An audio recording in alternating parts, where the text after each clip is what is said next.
You are a chicken. Yes, you. Imagine yourself standing on a quiet farmyard, soft straw beneath your feet, the sun warming your feathers. You blink lazily at the sky, pecking gently at scattered grains, and every now and then you glance up at the one who feeds you. The farmer, your owner, the hand that sprinkles corn each morning, the one who built your cozy shelter, who walks by and hums a tune as if nothing in the world could ever go wrong. At first, you're skeptical. You've seen things. You've heard the clucks of fear, rumors from the hens down the coop about a place no one returns from. The slaughterhouse. You've never seen it, not with your own eyes. But somehow, you know? Something in the way the wind shifts when the truck arrives. Something in the silence that follows when a few of your friends are taken away, never to come back. So you stay alert, you brace yourself. Maybe tomorrow will be the day. Maybe the farmer's kindness is only an illusion, a trap wrapped in comfort. You wait for the betrayal, but it doesn't come. Not tomorrow, not next week, not even next year. Day by day, the sun rises and sets. You're fed, you're cared for, you're safe. And slowly, something inside you begins to melt. Doubt becomes a whisper. The whisper becomes silence. You start to believe. Maybe he's different. Maybe you're not just another chicken. Maybe you're special. Time stretches like golden syrup. 100 days, then 2, then 500, 1,000. 1,000 perfect mornings. 1,000 moments where the farmer strokes your feathers with gentle familiarity. You close your eyes in peace. And then, on the 1,001st day, he takes you in his arms, not with gentleness, not with love, but with cold, practiced hands. You're put in a crate. The truck rumbles to life. The air smells wrong. And suddenly, you understand. That day, that single day, it destroys everything. All those other days, the 1,000 pieces of evidence that he loved you collapse in an instant. They vanish like smoke. And it doesn't matter how perfect they felt. All that matters is today. The day you were wrong. This, my friend, is the black swan. Not the elegant bird gliding across a misty lake, but the idea, the phenomenon. The harsh truth that no matter how much we think we know, one unexpected event, one moment we never imagined, can flip our entire world upside down. You see, for centuries, Europeans believed all swans were white. Every swan ever seen, ever painted, ever written about, white. Until one day, an explorer stumbled upon a black swan in Australia, and in that instant, the entire assumption crumbled. Just like that. A single sighting tore down centuries of belief. That's what a black swan does. It doesn't tap politely on the door of your understanding. It kicks it in. It doesn't give you time to prepare. It arrives unannounced, uninvited, and undeniable. And it changes everything. Think about it. In your own life, haven't there been moments like that? Days that split your timeline into before and after? A diagnosis, a goodbye, a phone call at 3 a.m., a decision made in a heartbeat that echoes for years. Or maybe something brighter, a stranger who becomes your greatest love, a job you never planned for that becomes your purpose, a wild idea whispered in passing that ends up changing your path forever. We like to think the world is predictable, that if we collect enough data, enough experience, enough proof, we'll know what tomorrow brings. We plan, we forecast, we analyze. We tell ourselves that what happened yesterday will happen again today and again tomorrow, because that's just how the world works. But that's not how life works. Life, more often than not, whispers surprise when you least expect it. And it is in these moments, these black swan moments, that reality reveals just how fragile our certainty truly is. Let me ask you this. When do you trust something most? It's when you've seen it over and over, right? Like the chicken who saw kindness repeated 1,000 times, or the investor who watches a stock go up every month, or the couple who celebrates their 20th anniversary and believes they've seen the worst together. But trust is at its most dangerous when it is built on patterns, because patterns are not promises. The chicken was safest in the first days when it was still wary, still alert, still cautious. But as comfort grew, vigilance faded. That's the paradox of the black swan. We are most vulnerable to disaster when we feel most protected. And here's the cruel twist. The more evidence we collect, the more blind we become. We start to believe the pattern is the truth. That the sun rises because it always has. That peace means no war will come. That the hand that feeds us will never hurt us, until it does. That's the sting. That's the lesson we don't want to learn. That the world isn't linear, isn't fair, and certainly isn't predictable, and that even our greatest comfort can become the stage for our greatest fall. There's a man named Nassim Nicholas Taleb who dedicated years to studying this very thing. In his book, The Black Swan, The Impact of the Highly Improbable, he talks about how we build our lives around the known while being constantly shaped by the unknown. He calls out our blindness, the kind that comes not from ignorance but from knowledge, from thinking we know enough to be safe, from relying on systems that look stable, feel stable, until they're not. Our modern world, as advanced and shiny and connected as it may be, is more vulnerable to black swans than ever before.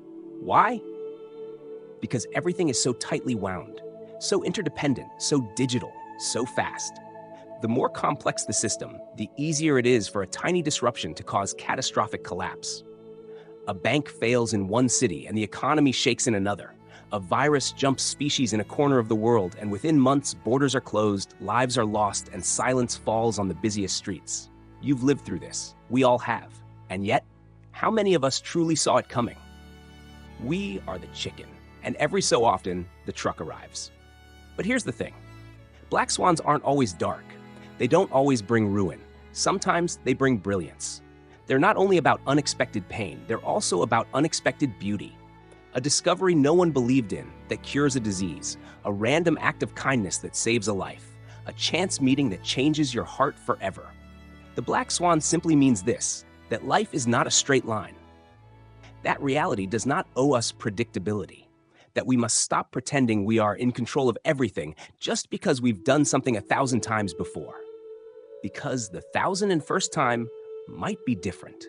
And the only question is, will we see it coming? Let's sit with this idea a little longer. The idea that the world we build around us, with its routines and habits and comforting repetitions, might just be a beautiful illusion. That the safety we feel isn't a guarantee, but a lullaby we sing to ourselves while the storm gathers just beyond the horizon.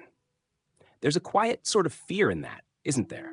It creeps in during those moments when something small breaks the pattern. When a flight is suddenly canceled for no reason. When your body aches in a way that feels unfamiliar. When someone you thought would always be there stops answering your calls. It's in these cracks, these tiny ruptures, that the black swan begins to whisper. And yet, we keep living as if life is an equation, as if effort always equals reward, as if good choices always lead to good outcomes, as if being careful can protect us from chaos. But the universe doesn't work that way. It never did. We may measure it in data, predict it with algorithms, even draw it in neat little graphs, but life is still, at its core, wildly unpredictable. And the funny thing is, we like it that way, at least when the surprises are good. No one complains when a friend they haven't seen in years shows up on their doorstep, or when a sudden inspiration leads to the best thing they've ever created, or when the person they thought would never love them back suddenly takes their hand. But when the unexpected is painful, we freeze. We feel betrayed. Like the chicken, we ask ourselves, how could this happen? I did everything right. I trusted. I believed. But the truth is, no amount of right can protect us from randomness. No preparation is perfect. No plan is immune to the winds of chance. Taleb speaks of this beautifully. He draws a line between two kinds of worlds, mediocristan and extremistan. In mediocristan, things are balanced, predictable. If you weigh 1,000 people, even the heaviest among them won't skew the average too much. There's a kind of soft safety in that world, one where outliers exist but don't dominate. But then there's extremistan, the world we actually live in, the world where a single person can hold more wealth than entire nations, where one artist's song can be streamed more than the next million combined, where one random event, like a virus or a war or a tweet, can tilt the entire globe on its axis. In extremistan, outliers don't just exist, they define the landscape. They are not the exception. They are the rule that no one wants to talk about. And here's what makes it even more slippery. These outliers often look like luck, or fate, or genius. We point to someone who built an empire from nothing and say, they're brilliant, they worked hard, they deserve it. And maybe they did. Maybe they really were extraordinary. But maybe, just maybe, if we ran the simulation 1,000 times again, someone else entirely would rise instead. That doesn't mean hard work is meaningless. Far from it. It simply means that in a world like ours, the path to greatness is not always paved with effort. Sometimes it's paved with timing, with randomness, with being in the right or wrong place at the exact right moment. But here's the tragedy. We often don't see the randomness. We're wired to tell stories, to explain things, to find meaning in chaos. So when something improbable happens, we rewrite the past to make it look inevitable. This is called hindsight bias, the illusion that after something happens, it was always going to happen. It's why, after a financial crash, you'll see headlines saying the signs were always there. Or after a terrorist attack, experts say, we had intel, we just didn't listen. Or after a pandemic, people whisper, we should have seen it coming. Maybe, or maybe we're just trying to soothe ourselves, to pretend the world makes more sense than it does. Because the alternative, that we are living in a sea of uncertainty where everything can change in a blink, is terrifying. It's too much to hold in our bare hands. So we wrap the unknown in stories, in patterns, in blame. We point to mistakes, to missteps, to missed warnings, because it's easier than admitting. Sometimes there is no warning. Sometimes there is just the moment, and then the after. The thing is, being aware of black swans doesn't mean we become paranoid. It doesn't mean we hide under the bed, waiting for disaster. But it does mean we live with humility, with a kind of respectful awe for the vastness of what we don't know. It means we leave space in our lives for surprise, for both the beauty and the horror of it. Because life, in the end, is not a machine. It's not a ledger. It's a field of wildflowers, constantly changing, blooming in places we least expect. And if we're wise, we'll learn to walk through it with open eyes and an open heart, not expecting certainty, but embracing the wonder and terror of the unknown. I once read that the most dangerous phrase in any language is, "It can't happen here." But of course it can. It always can. That's the lesson the black swan brings, again and again. And not to punish us, not to frighten us, but to wake us up, to remind us that our stories are never finished, that the future is not a straight road, but a twisting path through forest and fog, that what we take for granted today may be gone tomorrow, and that this exact moment is all we truly have. So maybe, just maybe, instead of fearing the black swan, we can learn to walk beside it, to listen for the rustle in the trees, to honor the possibility of change, to hold our plans lightly and our loved ones tightly, because we never know when the 1,001st day will come. But we do know this. When it does, it won't ask permission. So what do we do? What do we do now that we know even the strongest bridges can collapse overnight? That the firm ground we walk on might shift at any moment? That the stories we tell ourselves about safety, about control, about permanence are at best only partially true?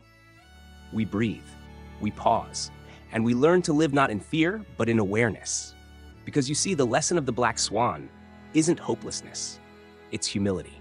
It's a quiet reminder that the world doesn't owe us predictability, but it does offer us mystery. And mystery, though frightening, is also sacred. It's what keeps us human.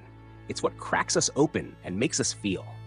Have you ever stood in front of someone you love and realized, with a strange ache, that you could lose them? That no promise, no plan, no ritual could guarantee they'll be here tomorrow? It hurts, doesn't it? That realization. But it also makes you softer, kinder, more present. Suddenly, the way their eyes wrinkle when they smile feels like a miracle. The way they laugh in their sleep becomes a kind of holy music. The way they say your name, just once, can echo in your chest for hours.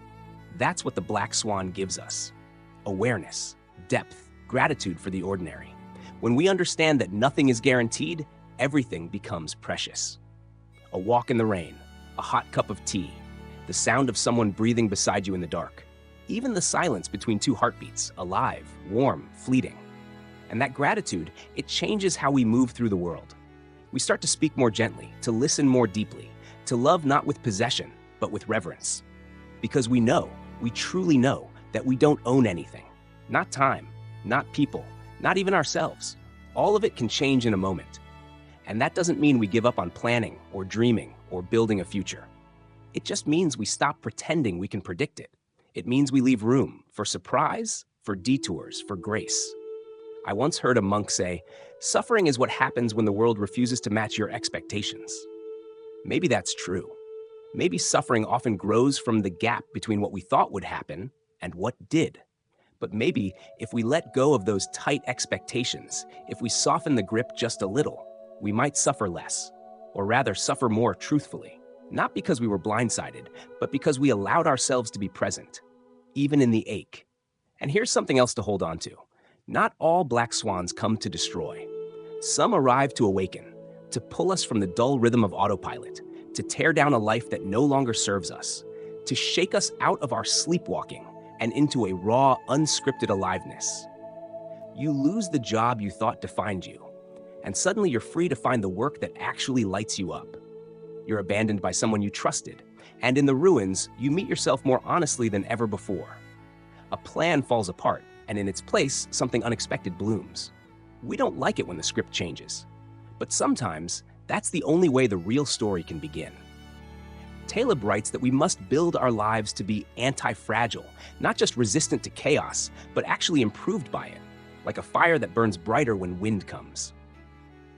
Like a forest that renews after lightning strikes, like a soul that deepens after loss. To live anti-fragile is not to avoid the black swan, but to dance with it, to welcome the unknown not as an enemy, but as a mirror, showing us who we really are when everything we thought we were is stripped away. And maybe that's where real wisdom lives, not in knowing what's coming, but in being ready to meet whatever comes, with open hands and an open heart. So tonight, as the world quiets around you and the hum of your thoughts begins to soften, I invite you to sit for a moment with this truth, that everything could change, that tomorrow could look nothing like today, that even now, as you lie here listening, the 1001st day may be drawing near. But you are not helpless. You are aware. You are awake. You are capable of rebuilding, of adapting, of loving in the face of uncertainty. And if you can hold that truth close, not fearfully, but tenderly, then you are already wiser than most. Because the point isn't to escape the black swan, it's to see it coming and bow, to honor it for the teacher it is, to grieve if you must, to rise when you're ready, and to remember that even in chaos, there is beauty. Even in endings, there are seeds. And even in the silence after everything falls apart, there is you, still breathing, still learning, still here. Good night, my friend. And may the unexpected, when it comes, meet you not as a thief, but as a door.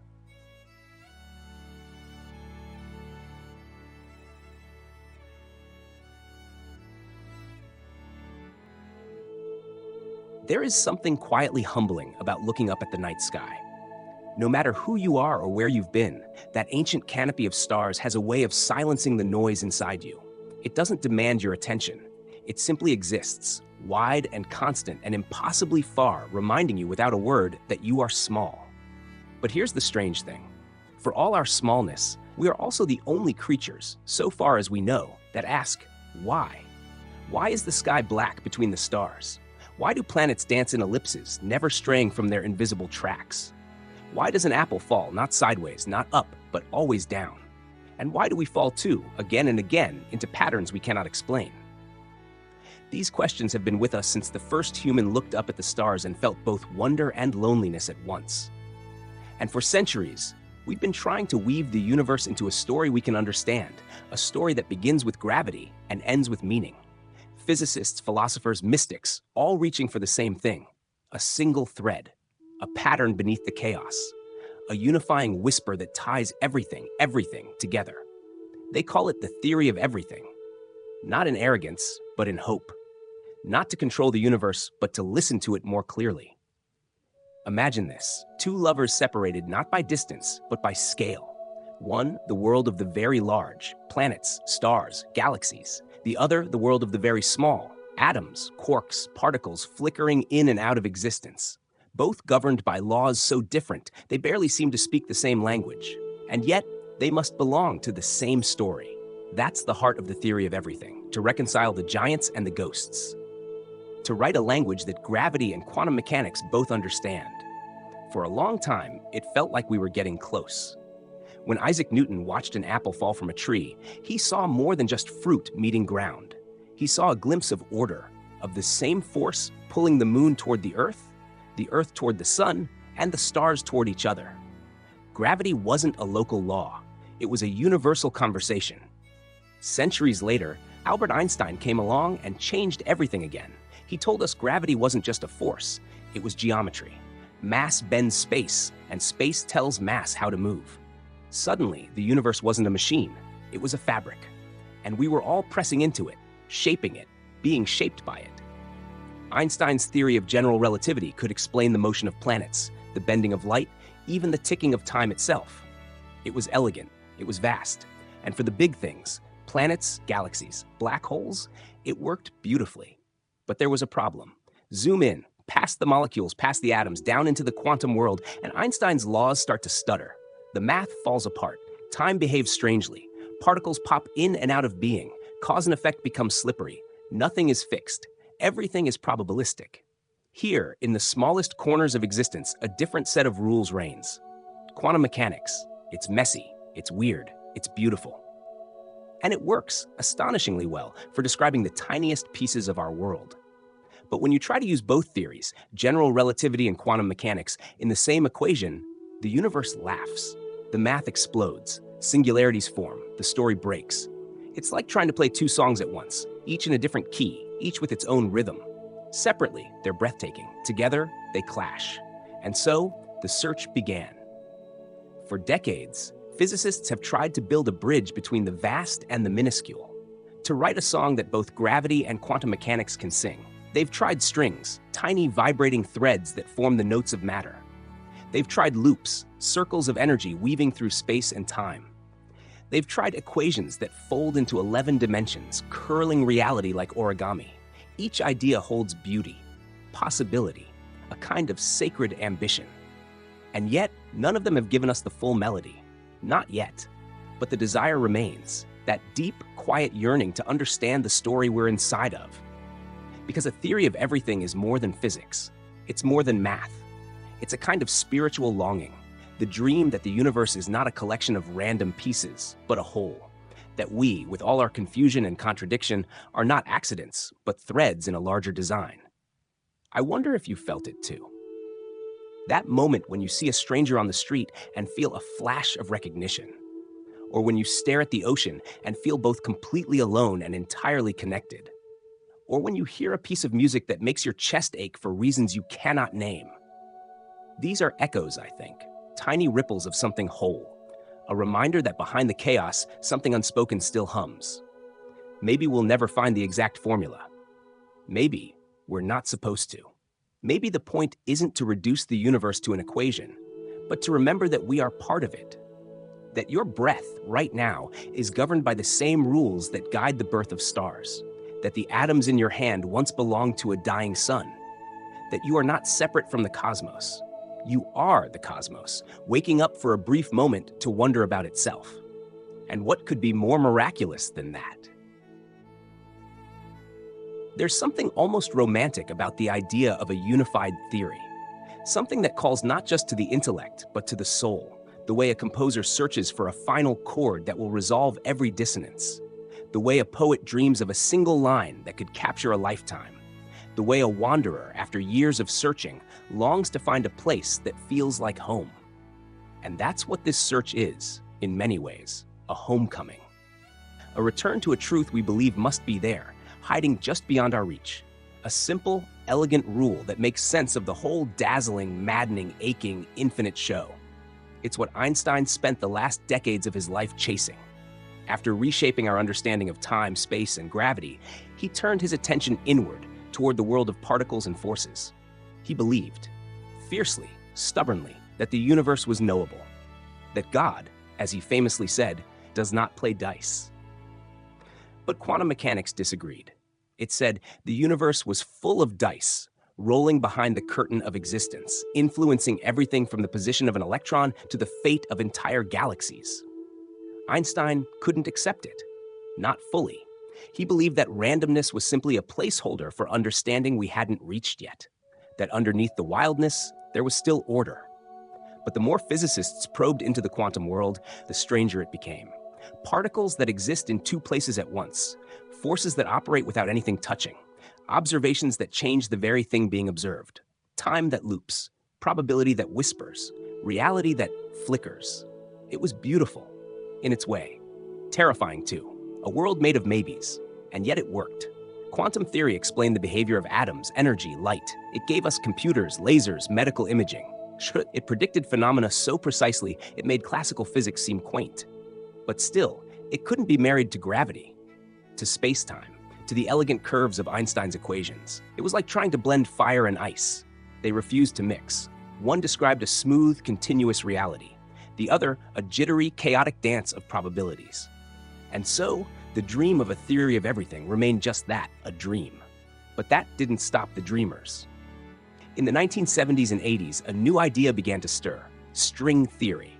It proposed that the fundamental building blocks of the universe weren't particles at all, but tiny vibrating strings. Each note, a particle. Each frequency, a force. It was audacious, abstract, elegant beyond belief. And it held promise, because string theory had the potential to unite gravity with quantum mechanics, to fold all the forces of nature into a single framework. There was a catch, of course. There always is.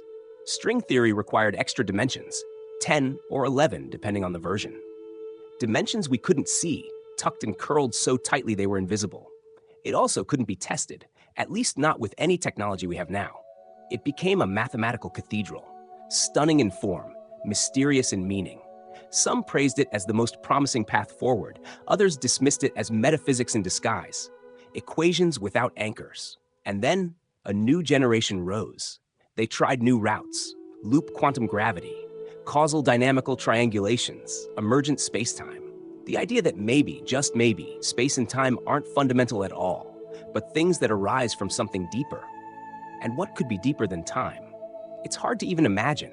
But if we dare, if we let our minds soften and drift like smoke, maybe we can begin to see the shape of something larger, something beyond our metaphors, beyond the tools we've used to measure and predict.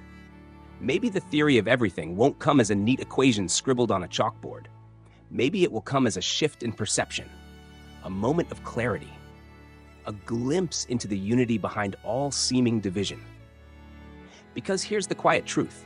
The universe doesn't need to be simple for us to be part of it. It doesn't need to obey our longing for elegance. It doesn't have to match the shape of our logic. Maybe it's messier than we want, or stranger, or more alive. And maybe the purpose of this search isn't just to figure it out, but to let it change us. Because when we look for unity outside ourselves, we begin to sense it within. We begin to see the threads connecting our own thoughts, our own emotions, our own memories.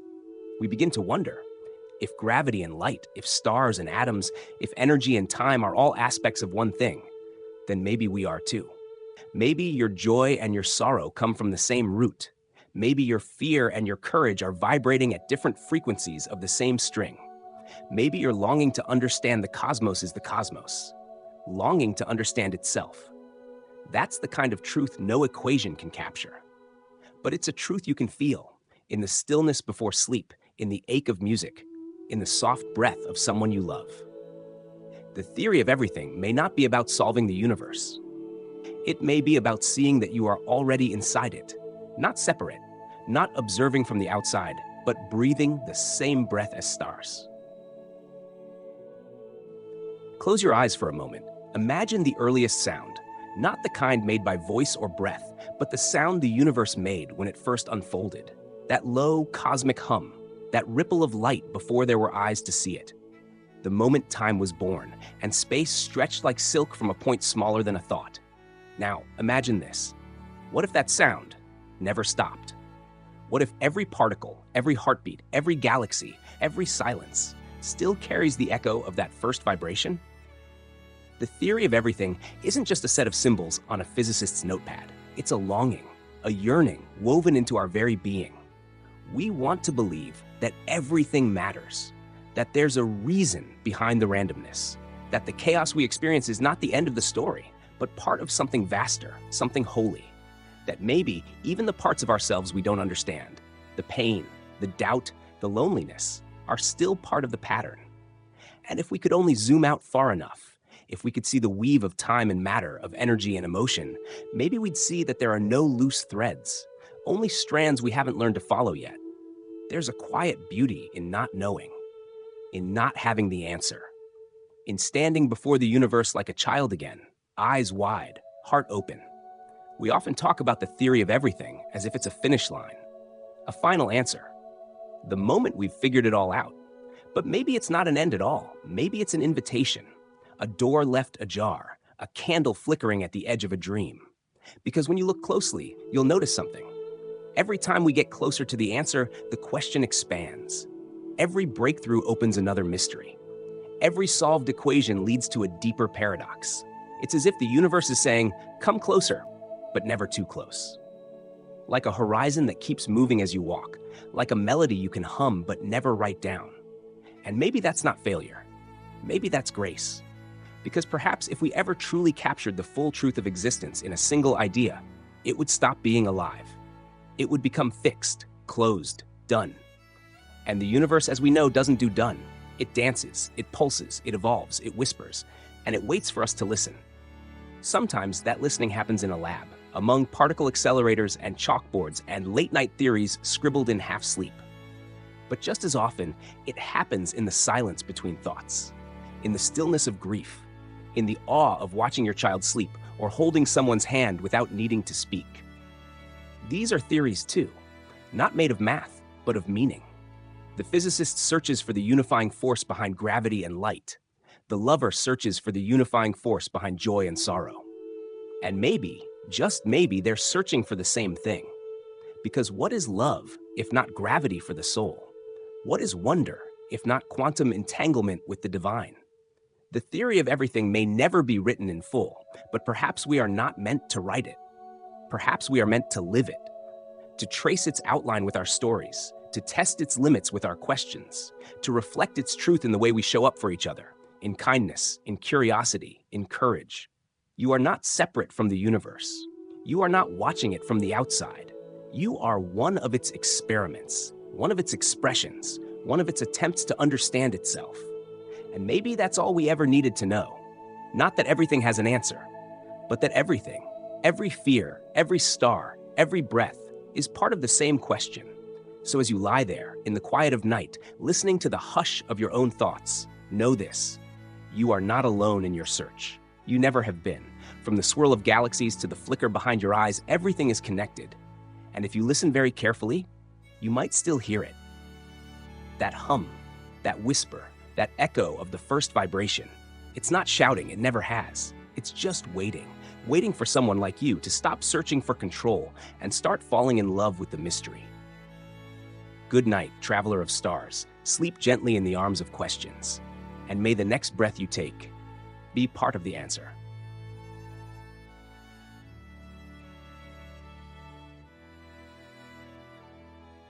What if everything you've ever believed was a dream? Not in the poetic sense, not as metaphor or exaggeration, but quite literally, a dream. The streets you walked, the people you loved, the laughter, the pain, the long nights and quiet mornings, all of it, an illusion, a film projected across the surface of your mind. Would you know the difference? Would you wake up? Or would you simply keep dreaming? There is a strange kind of silence that settles over the soul when doubt grows too wide to ignore. It doesn't scream. It doesn't rush in like a storm. It arrives like fog, slow, thick, and relentless, until the world you thought you knew becomes blurred. We rarely question our senses. We trust what we see, what we hear, what we feel. We build our lives on what seems solid. We love because a voice tells us we're loved. We believe because the sky has always been blue. We assume the floor beneath our feet is real because we've never fallen through it. But what if none of it was certain? What if there were no way to know with absolute clarity that you are not dreaming right now? That was the question that haunted a man named René Descartes. He lived in a time of revolution, scientific, philosophical, spiritual. The world was shedding old skin. Certainties were crumbling. God was no longer the unquestionable answer. The earth was no longer the center, the stars no longer fixed in a crystal dome. And amidst that unraveling, Descartes began to wonder, what can I know for sure? Not what I believe, not what I hope, not what I've been told, but what do I know so deeply, so absolutely that no shadow can touch it? So he began to strip it all away, one layer at a time. He doubted his senses because they had fooled him before. He doubted the world because dreams felt real while they lasted. He even doubted mathematics because what if there was a deceiving power tricking his thoughts at the very root? He imagined, as a thought experiment, a malicious force, an evil demon, as he called it, bending his perceptions, feeding him false images, distorting logic itself. And when he had stripped everything away, when he stood on the edge of complete doubt, only one thing remained: the doubt itself, the thinking, the act of questioning. Even if everything else was false, his body, the world, time, God, there had to be something doing the doubting, something conscious, something aware. And so he wrote the words that would echo across centuries: cogito ergo sum. I think, therefore I am. Not I see, not I feel, not I exist because others tell me I do. But I think. That was the one undeniable truth, not the content of the thoughts, not whether they were happy or sad, wise or foolish, but the fact that they were happening at all. The experience of thought proved the existence of the thinker. And in that moment, something remarkable happened. Descartes carved out an island of certainty in the ocean of doubt. Not a large island, not enough to build a city, but enough to stand on, enough to breathe. It is a strange kind of comfort, isn't it? The idea that no matter how lost you become, how much the world bends and breaks around you, there is always this: you are thinking, you are aware, you are. But comfort is never the full story. Because once Descartes stood on that island, once he whispered, I am, the next question was unavoidable. Then what am I? Then what am I? The question sits there, quiet as breath, unblinking. If all I know, truly know, is that I am thinking, what does that make me? Am I my thoughts? Am I the voice narrating them? Am I the silence they rise from? Descartes called it the res cogitans, the thinking thing. Not a body, not a name, not even a mind in the way we understand it today. Just the presence behind the thought, the light that flickers when doubt appears, the witness. And yet even that feels elusive, doesn't it? Because when you try to observe the thinker behind the thought, it hides. Like trying to see your own eyes without a mirror. Like trying to touch a shadow with your hand. You get close, but it slips. Still, Descartes insisted, the act of thinking proves something is there. But that something is not easy to grasp. It's not flesh, not memory, not even personality. It is pure awareness, raw, unshaped. Try this. Sit quietly. Close your eyes. Let the noise fall away. You'll hear the chatter, of course. The stories your mind tells itself, the fragments of worry, hope, unfinished sentences. But go deeper, deeper still, until you feel the strange, floating presence that watches it all. That presence is what Descartes was pointing to. And yet, once we arrive there, we're faced with another problem. If that is what we are, this undefined, witnessing awareness, then what do we make of the rest of ourselves? The voice we hear in our heads, whose voice is that? The body we move through the world with, can we be sure it's even real? The memories we cherish, are they not as dreamlike as the dreams we forget? We've built such intricate lives upon the assumption that the self is solid, that it has edges, that it owns a name, a shape, a history. But Descartes' thought begins to dissolve those edges. It tells us, you may not be what you think you are. You may not be the person your reflection shows. You may not be the story you've told yourself every day since childhood. You are simply the thing that knows something is happening. And that realization is both freeing and terrifying. Freeing, because it means you are not trapped by your past. You are not defined by your failures, your fears, or even your face. Terrifying, because it means the identity you've carried like a second skin might be smoke. Philosophy, in this moment, becomes less about answers and more about standing in the wind with your eyes open, letting it strip away what's false, letting it hurt, letting it humble. Because cogito ergo sum isn't a declaration of superiority. It's not a final word. It's a starting point.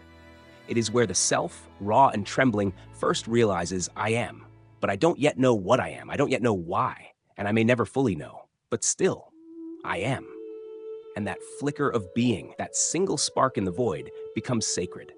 Not because it answers every question, but because it refuses to disappear, no matter how many questions we throw at it. Maybe that's the real miracle.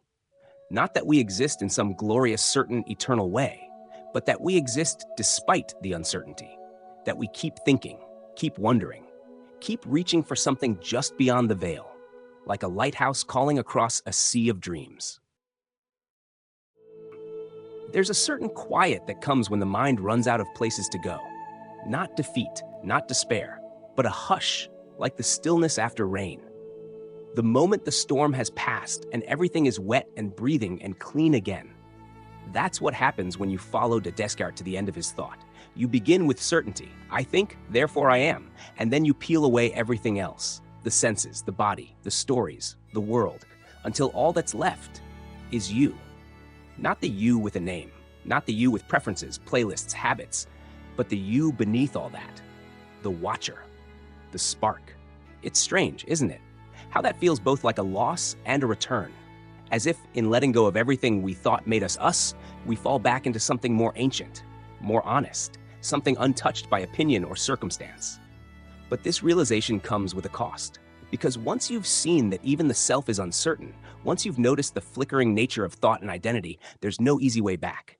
You begin to notice how fragile the whole structure really is. You see how people cling to roles, how we mistake labels for truth, how easily we build towers of meaning on sand.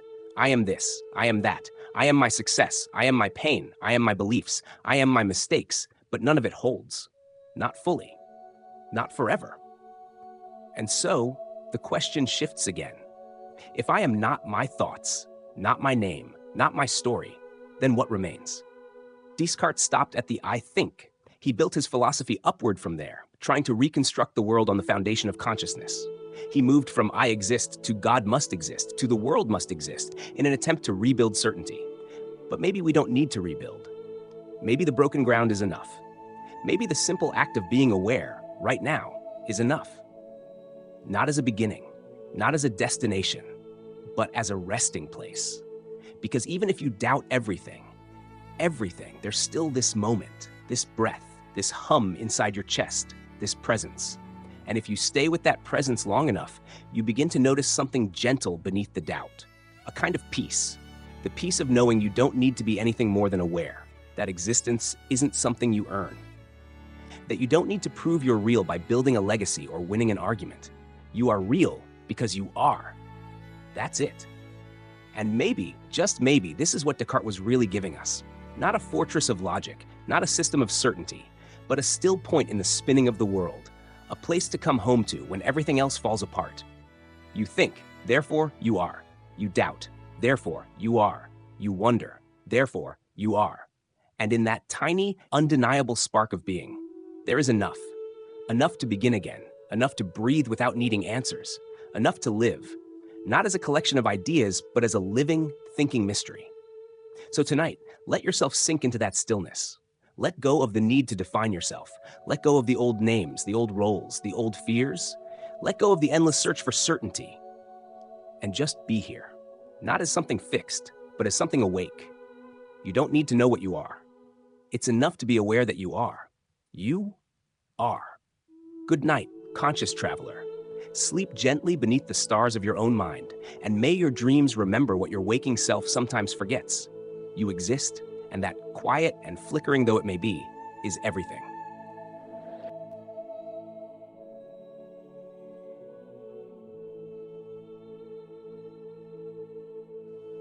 We like to think we know. We wrap ourselves in the language of facts, of data, of precision.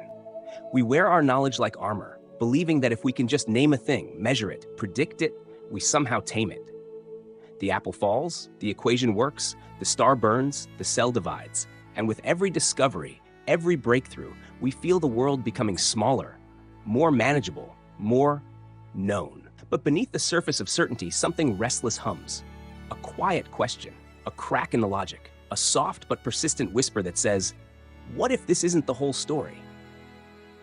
It begins, as all doubt does, in the simplest places.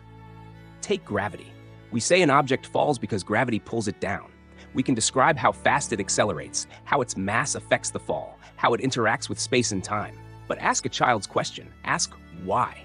And suddenly the ground beneath our knowledge begins to tremble. Why does gravity exist at all? Why should mass bend space? Why should anything attract anything? And we realize, slowly, uncomfortably, that we don't really know. We know how, but not why. Science has given us incredible power. It has shown us patterns so precise they border on poetry.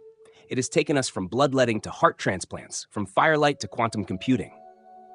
It has stretched the boundaries of the human mind farther than we once thought possible. And yet, there are edges, places it cannot touch.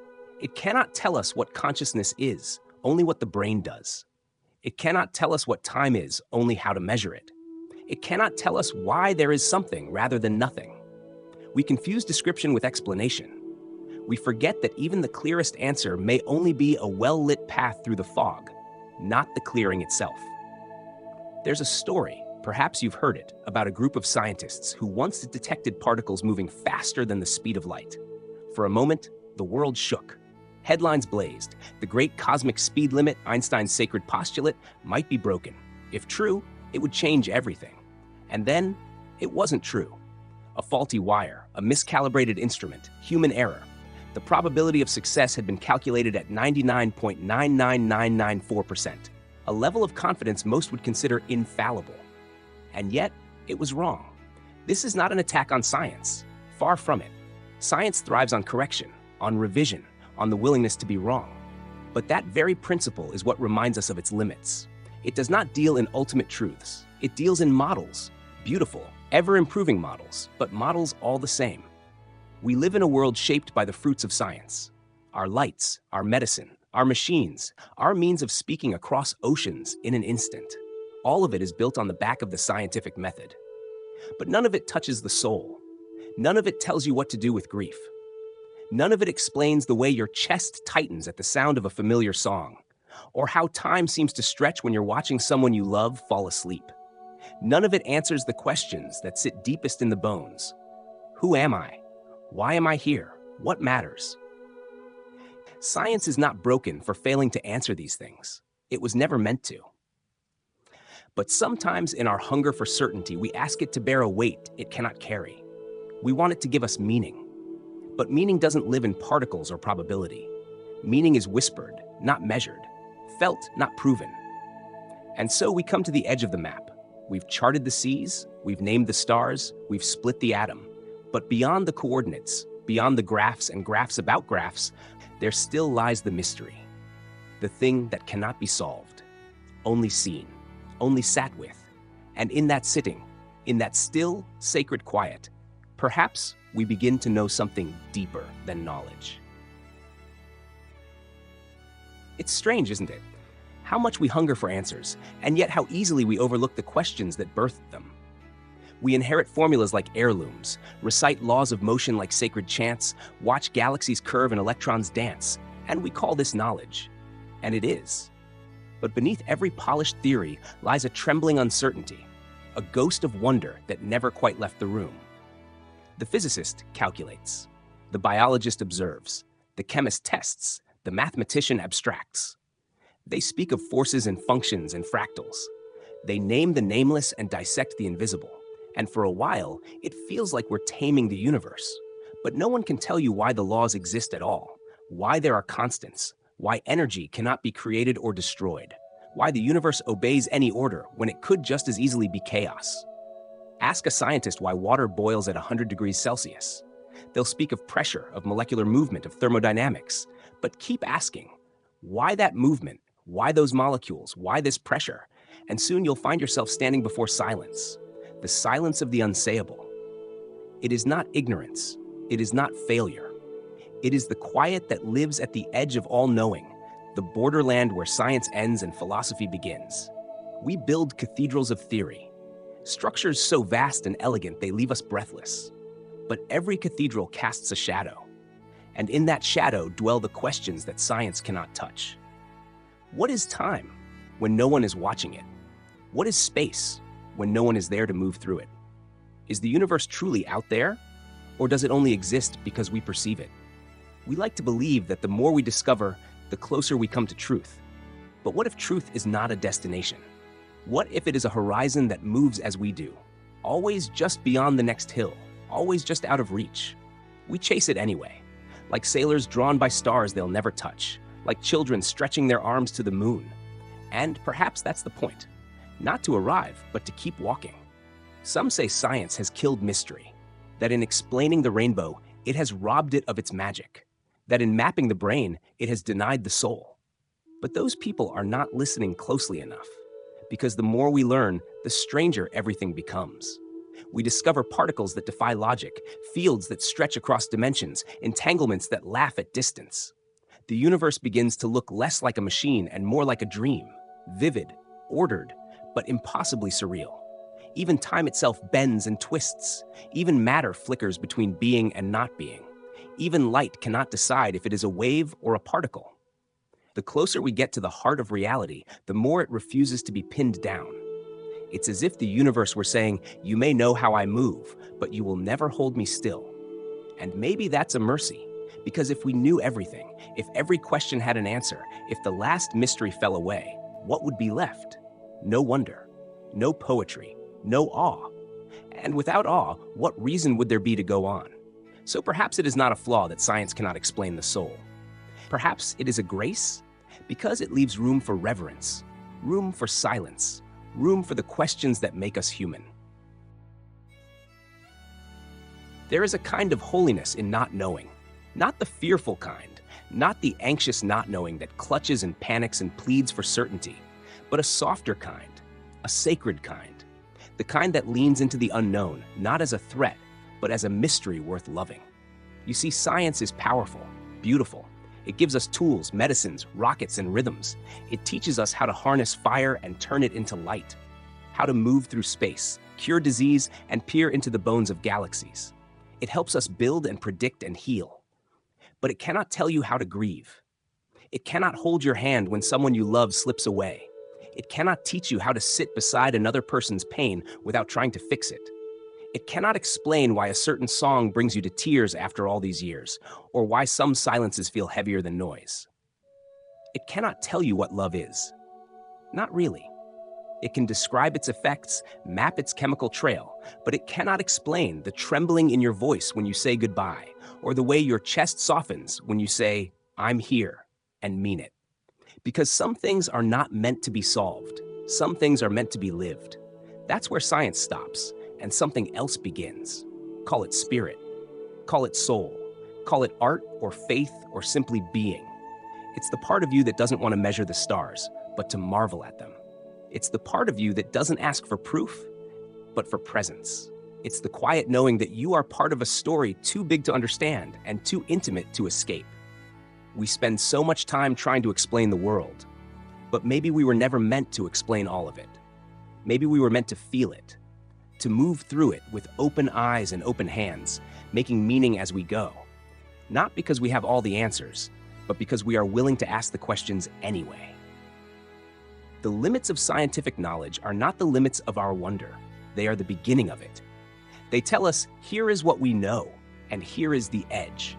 And standing at that edge, something ancient stirs. Not fear, not pride, but awe. Awe that we can know anything at all.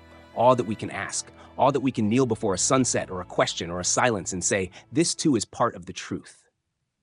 So tonight, if you find yourself staring into the dark, unsure of where certainty ends and mystery begins, breathe. You are not broken for not knowing. You are not lost for wondering.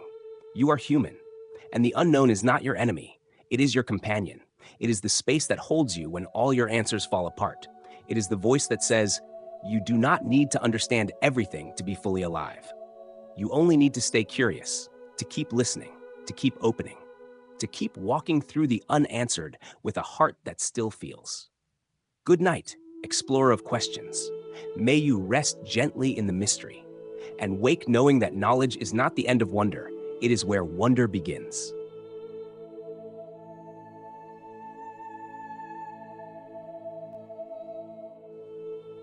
Sometimes late at night, when the noise of the day has faded into a hush and the world feels thinner, more fragile somehow, a strange thought arrives uninvited. What if this isn't the only version of reality? What if somewhere, just beyond the veil of what we call real, there exists another version of you? A version that turned left instead of right, that said yes instead of no, that never met the people who shaped your heart, that still believes in something you've long since forgotten. You lie there, still and soft and silent, and you wonder. Not because you're trying to escape, but because part of you senses that reality. This one is too precise, too miraculous, too heartbreakingly beautiful to be the only way the universe could have turned out. And then you remember, There are physicists who wonder the same thing. They don't ask it with poetry or longing, but with equations and experiments. They look at the math, at the way particles behave like dice with secrets, at the way constants seem tuned just right for life to exist, and they start to suspect that maybe this world is only one page in a much larger book. The multiverse, they call it. Not fantasy, not fiction, but a serious proposal, echoed in quantum theory, in cosmology, in the shimmering edges of theoretical physics. The idea that there may be not just more stars, not just more galaxies, but more realities altogether. Some say there are infinite versions of this universe, that every time a decision is made, reality splits. Somewhere, another version of you chose differently, and another universe unfolded to cradle that choice. Others imagine entire universes governed by different laws of physics, where gravity pulls sideways, where light moves slower, where time doesn't tick, it coils, it breathes, it waits. It sounds like science fiction, and maybe it is. But it's also a reflection of something deeply human, the instinct to question what we're standing on. To ask, is this really all there is? For most of history, we believed in a single world, a single sun, a single truth. We believed the universe revolved around us, not just physically, but philosophically, that our world was the center, the axis, the reference point. But science, like time, unfolds in spirals. Each discovery knocks us farther from the center. First, we learned we were not the center of the solar system, then not the galaxy, then not even the known universe, and now maybe not even reality itself. Perhaps we are a ripple inside a ripple, a dream inside a dream. And if that is true, if there really are other versions of existence swirling just beyond the grasp of our senses, then what does that mean for this world? For this life? For you, lying there, wondering whether this moment matters? Because here's the quiet paradox. The more we imagine other worlds, the more this one glows. When you realize there could have been countless other versions of reality, some darker, some colder, some without you in it at all. This version, this fragile constellation of seconds and choices, begins to shimmer. The way someone laughed today, the way your fingers curled around a cup of tea, the way the light fell across your floor like a secret. These small things become holy, because they are not inevitable. They are not guaranteed. They are this universe's way of saying, you are here, you are now, you are part of this page. And even if there are others, even if there are thousands, millions, infinite variations of you somewhere else, there will never be this again, this version of you, thinking this thought, this version of night, this exact silence. So maybe the multiverse isn't an escape from meaning. Maybe it's what gives this world its weight.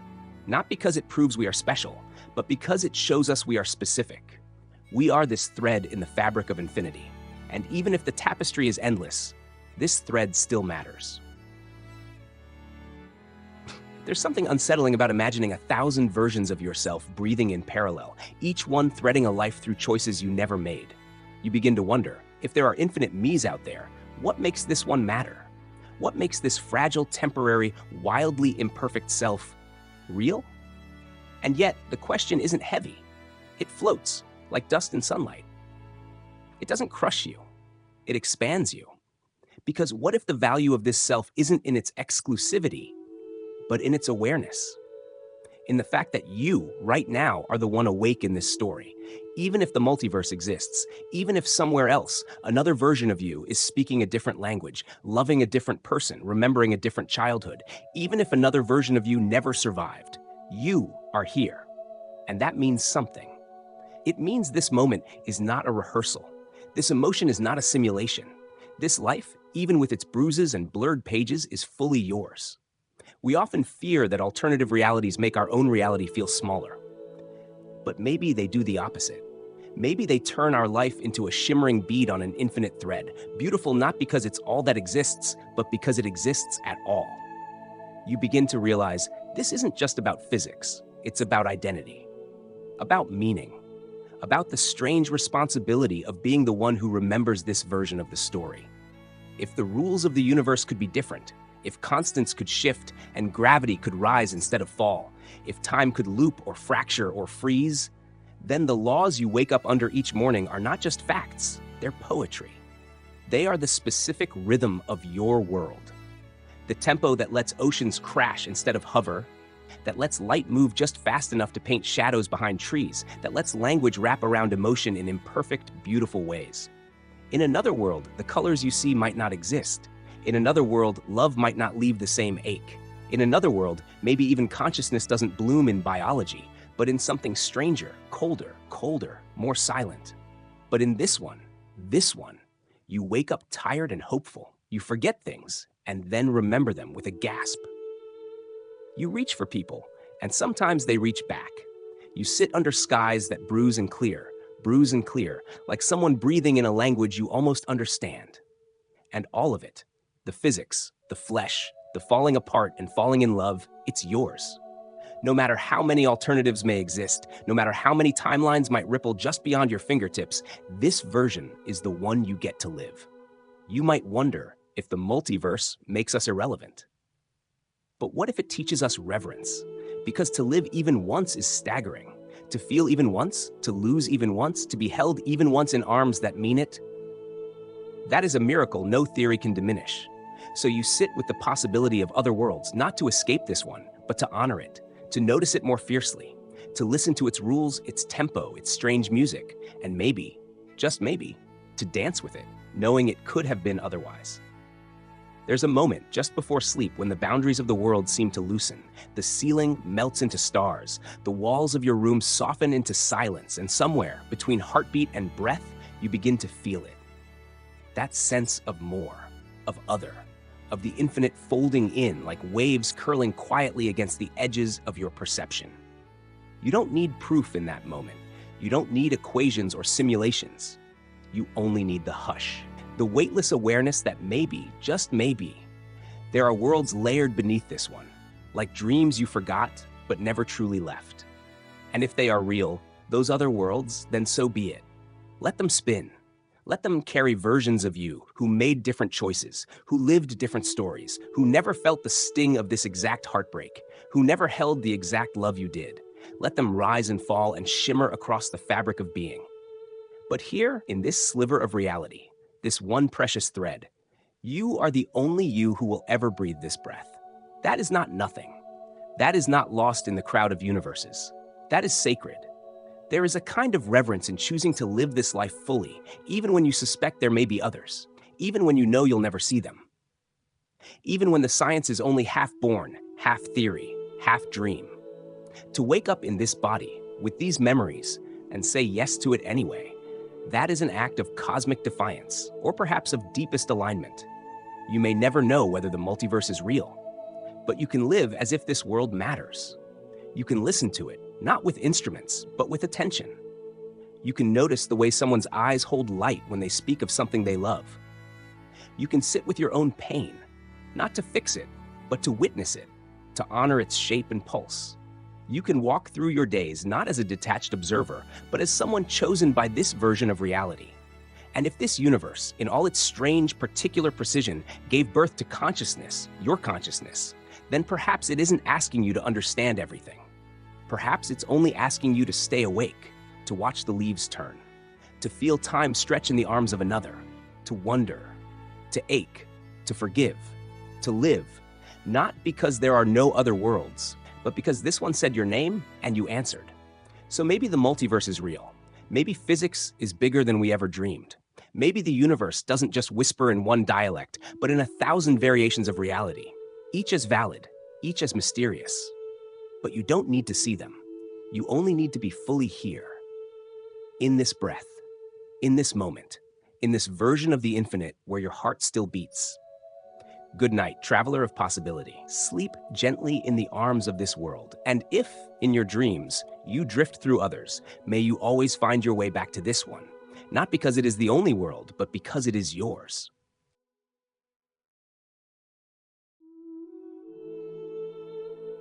There is a peculiar silence that follows being wrong, especially when you were once so sure.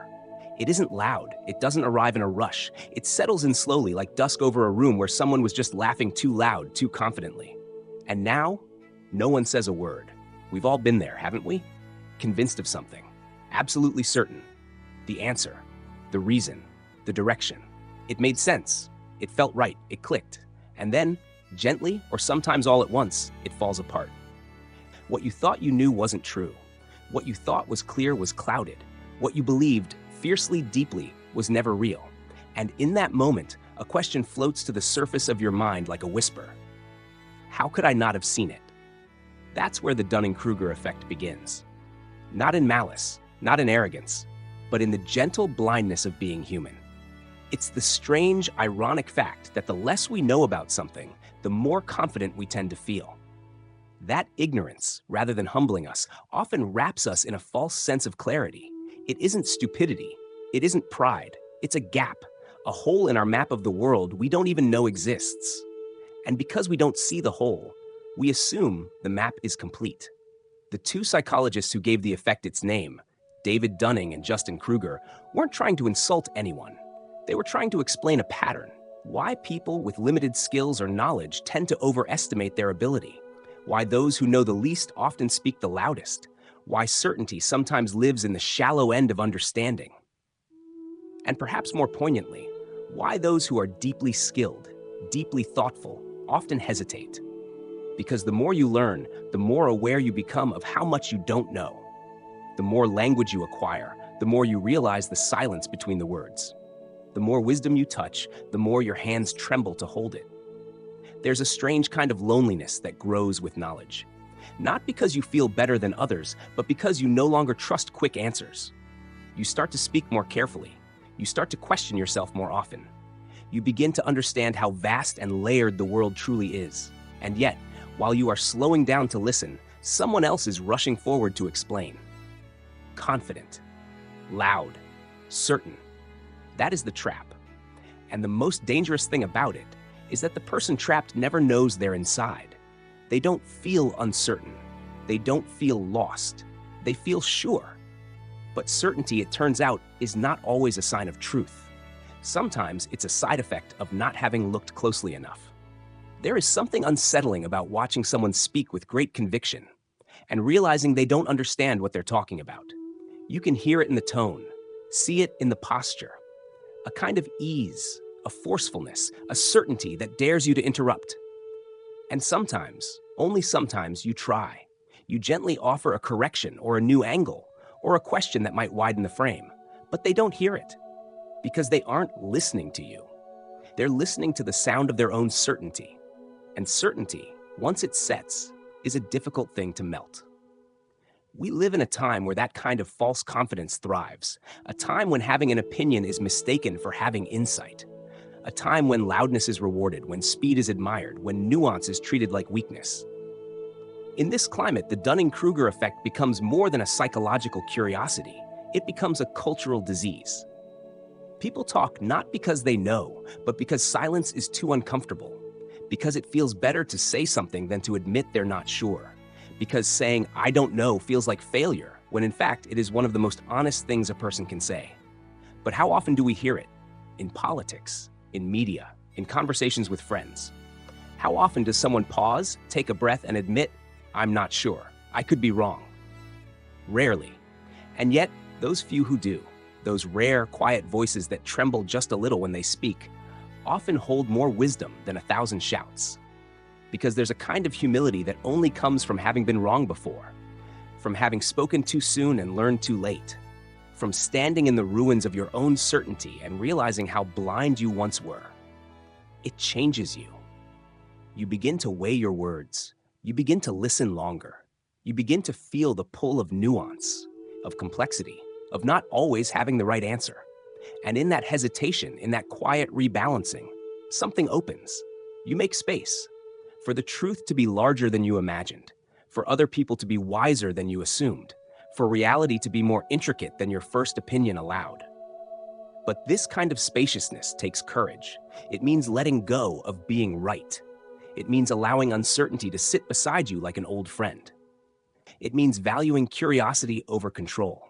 And in a world where appearances matter more than depth, where speed trumps reflection, that kind of courage is rare.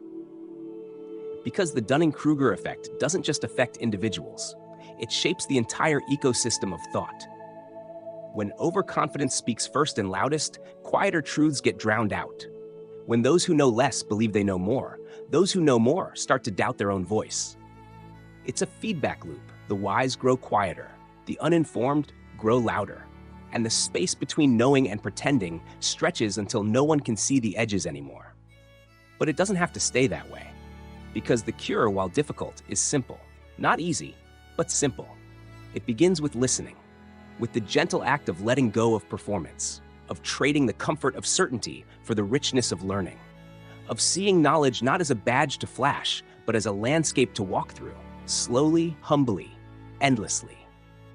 Sometimes the wisest people in the room are the ones who say the least.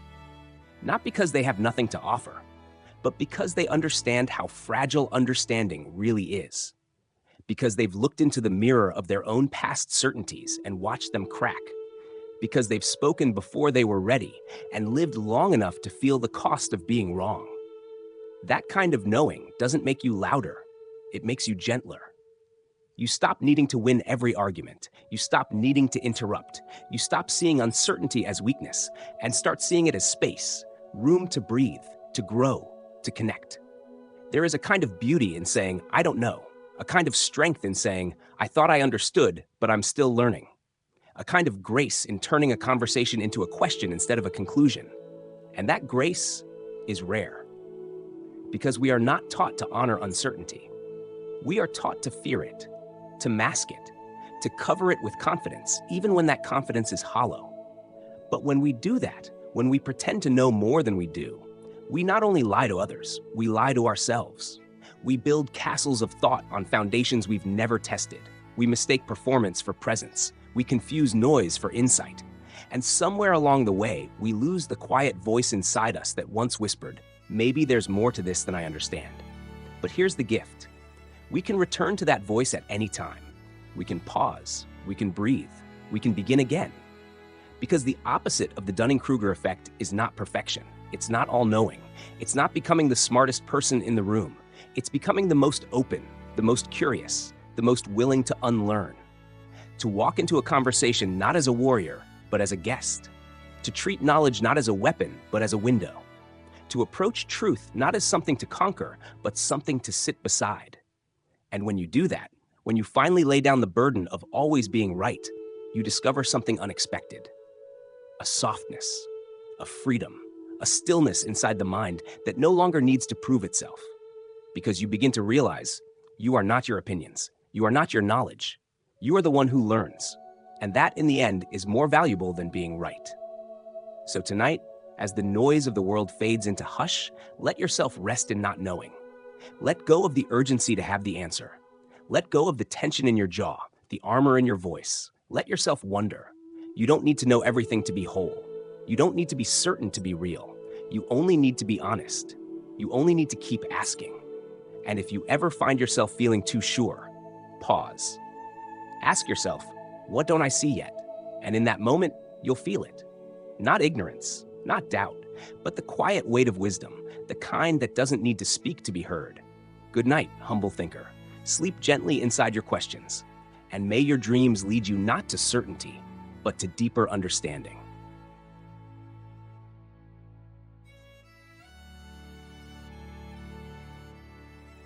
There's a moment we've all lived, whether we admit it or not. It's quiet, it comes and goes quickly, but it leaves a trace. You're about to say something, not big, not profound, just honest. But before the words leave your lips, a hesitation curls through your throat. You wonder, how will they hear this? Will they laugh? Will they pull away? Will I lose something I don't want to lose?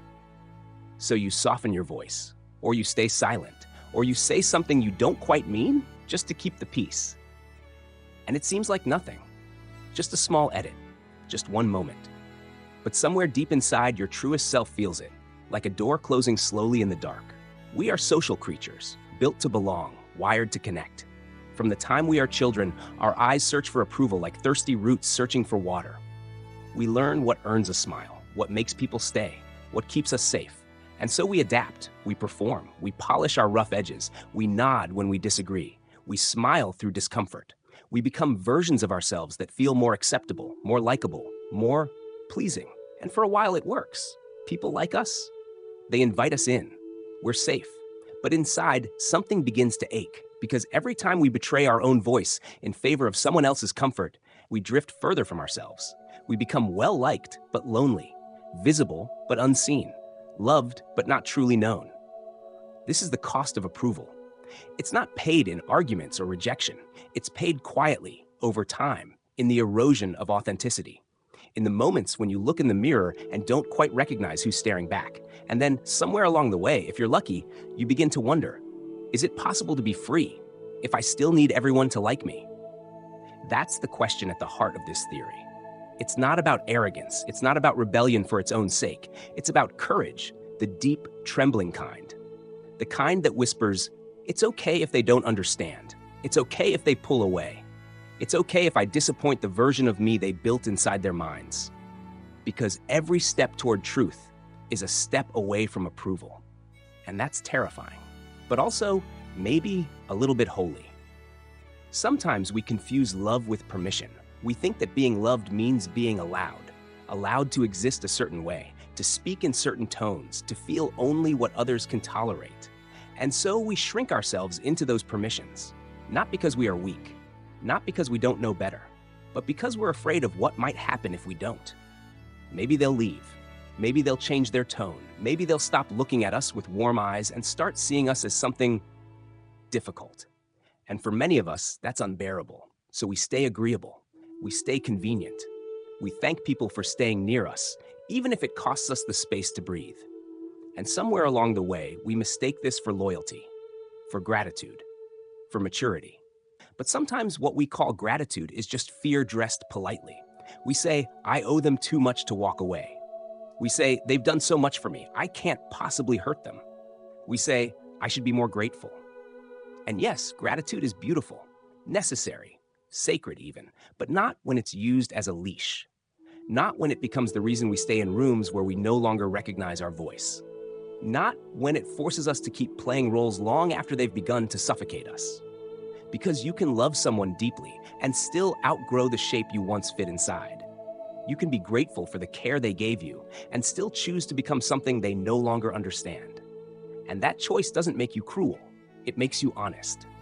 But honesty, in this context, is rarely clean. It's messy. It disrupts. It brings silence where there was once certainty. It changes the temperature of a room. It changes the way people look at you, not because you've become unkind, but because you've become real.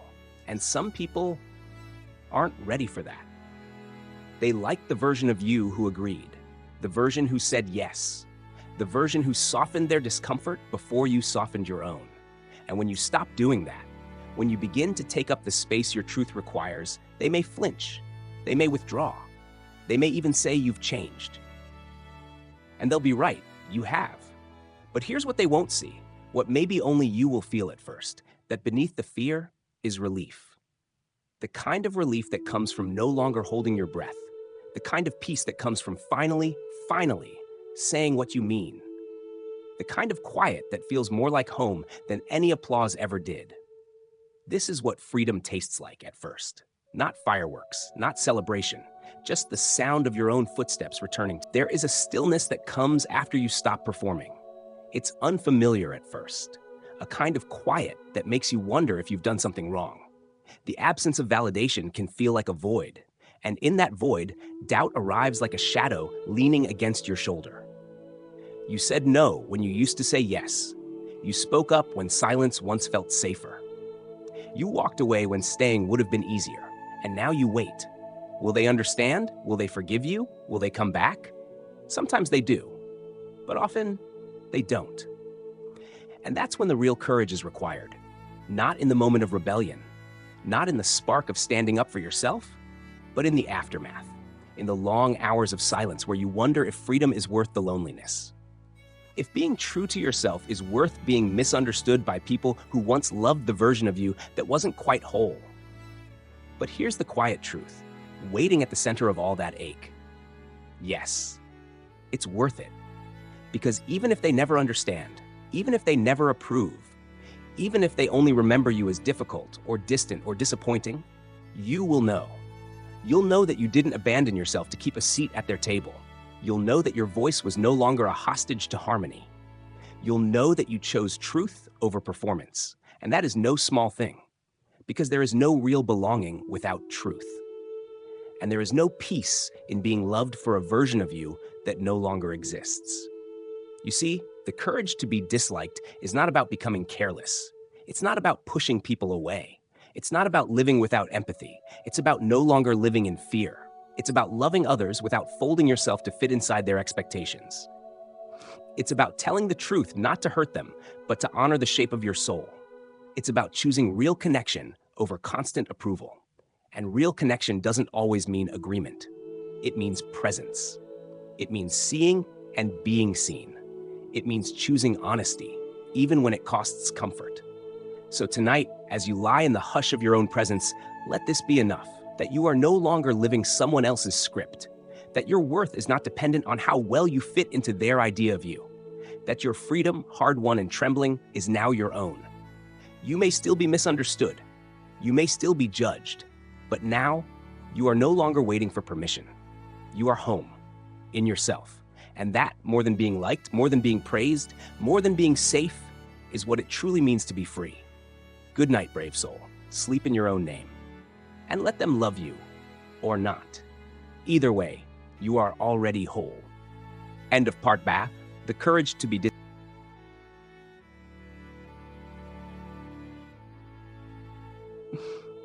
There's a peculiar weight in having too many doors open. It doesn't feel like freedom. Not the way we imagined it would. Not the soaring, breathless, untethered kind of freedom we were promised. It feels like standing in a long, bright hallway, lined with infinite doors, and somehow being more stuck than ever. You've felt it, haven't you? Standing in a store with 20 versions of the same thing and walking away with nothing. Sitting with an open life, endless possibilities, and feeling quietly paralyzed. Watching others make bold decisions while you scroll through your own life like a catalog you can't quite commit to. The modern world is obsessed with choice. We are told that more is better, that options are empowerment, that freedom means never being limited. And so we collect choices like trophies. What to eat, where to live, who to love, what kind of life to build. We curate our feeds, swipe through faces, scroll through careers, compare relationships, shift locations, doubt our decisions. Always wondering, is there something better just around the corner? But the deeper we fall into that spiral, the more we begin to feel the shadow side of abundance. Because choice doesn't always give us clarity. Sometimes it gives us restlessness, regret, self-blame, a constant suspicion that we've chosen wrong, even when we haven't. And then we begin to fear commitment, not just in romance, in everything. We avoid planting roots. We delay decisions. We second-guess the very things that once brought us joy. Because what if there's something better? That question, that one quiet, corrosive question, has stolen more peace than most tragedies ever could. We confuse freedom with flexibility. We confuse options with meaning. We think being open to everything will make us full, when sometimes it just leaves us scattered. This is the paradox, that more choice can lead to more anxiety, that having too many paths can make none of them feel real, that the ability to choose everything makes it harder to love anything. And deep down, we know this. We feel it in the way we scroll without satisfaction, in the way we keep one foot out of every door, in the way we say maybe, when what we really want is yes. But in a world that praises openness, decisiveness feels like a betrayal, like closing a door is the same as losing. And so we float, suspended between options, between lives, between identities, tired, restless. We don't talk enough about the exhaustion of endless possibility. We celebrate it. We praise it. We tell people they're lucky to have so many paths, so many doors, so many dreams to choose from. And maybe they are. But luck, too, can become a burden, a beautiful weight that bends the spirit under its own shining promise. Because the truth is, choice doesn't just liberate, it demands. It asks you to be wise, to be fast, to be right. And in a world overflowing with options, choosing feels less like an act of power and more like a risk.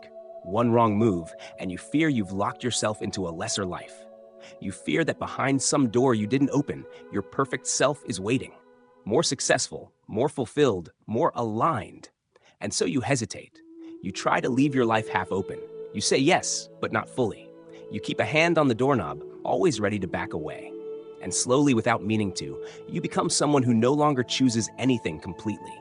You taste everything but swallow nothing.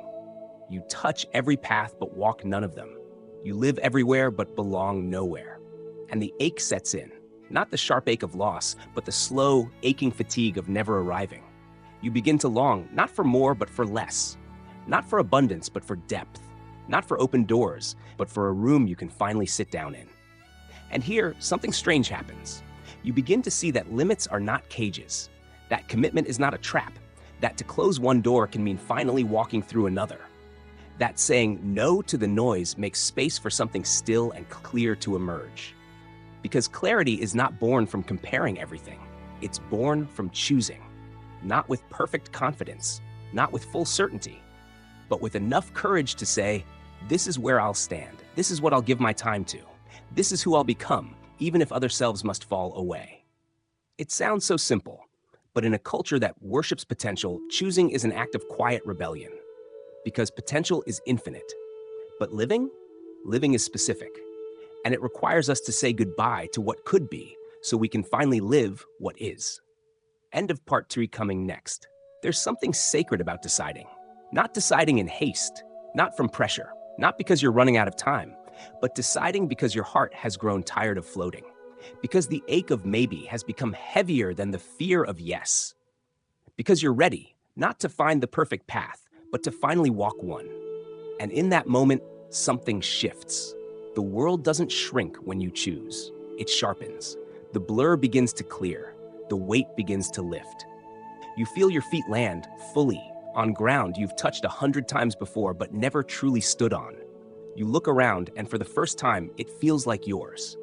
Not because it's the best choice, not because it guarantees happiness, but because it's real. Chosen not from panic, not from comparison, but from presence. This is the paradox, after all. That freedom isn't the absence of limits.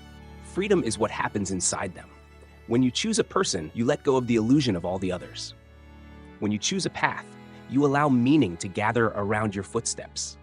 When you choose to begin, fully, humbly, courageously, you release yourself from the invisible prison of what could have been. And it's only then, when the noise fades and the door closes behind you, that you hear it. Your life. Not the imagined one, not the optimized one, but the life you're actually living. And it's quiet and imperfect and breathtaking. It has limits and flaws and astonishing moments of stillness. It asks for your attention, not your comparison. It invites your devotion, not your distraction. And when you give it that, when you stop chasing the next door, when you stop measuring your life against ones you were never meant to live, you begin to feel a softness settle into your bones. Not because the world is smaller, but because you have become more whole. So tonight, let this be enough. Let your unfinished choices rest. Let the roads you didn't take fade gently into the dark. Let your breath belong to this version of yourself, this moment, this single shining world. You do not need more options to be free. You need fewer reasons to keep running. You need one reason to stay. And maybe that reason is simple. Not perfect, not poetic, just real, just yours. Good night, wanderer of possibilities. You've searched long enough. May you wake tomorrow with one quiet certainty, that your life is not waiting for another door. It's waiting for you to walk through the one you're already standing in.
Có những lúc tôi ngồi nhìn về quá khứ không phải để tìm lại một điều gì đã mất, mà để nhắc mình rằng mình đã từng sống.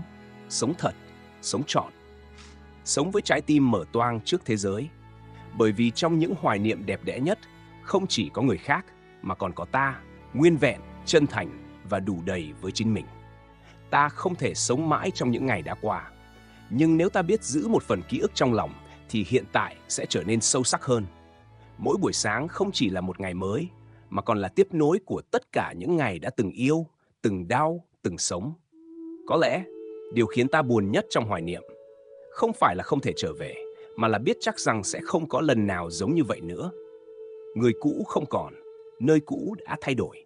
Và ta cũng không còn là người như xưa. Nhưng chính nhận thức ấy lại làm hiện tại trở nên quý giá. Vì nếu mọi thứ đều có thể mất đi, thì mỗi giây phút còn hiện diện là một món quà. Tôi mong bạn, giữa những bộn bề đời sống, vẫn dành được cho mình vài khoảnh khắc để ngồi xuống và nhớ không phải để tiếc, mà để biết mình đã từng có, đã từng là, đã từng yêu thương một điều gì đó rất thật. Và từ nơi ấy, ta lại bước đi với một trái tim không chai sạn, một đôi mắt còn ướt vì xúc động và một tâm hồn không quên mùi hương của thời gian. Đêm nay, nếu bạn nghe thấy tiếng vọng từ một vùng ký ức xa xưa, đừng vội xua tay. Hãy mỉm cười, hãy nhắm mắt lại và cho phép mình đi ngược dòng một chút. Như một người ghé lại căn nhà cũ, không để ở lại, mà chỉ để chắc rằng ánh đèn trong lòng mình vẫn còn sáng. Vì suy cho cùng, con người ta không lớn lên bằng tuổi tác, mà bằng những gì còn nhớ được. Và nếu hoài niệm là hành trang âm thầm trong cuộc sống, thì xin hãy mang theo nó như mang theo một tấm ảnh cũ trong ví, không mở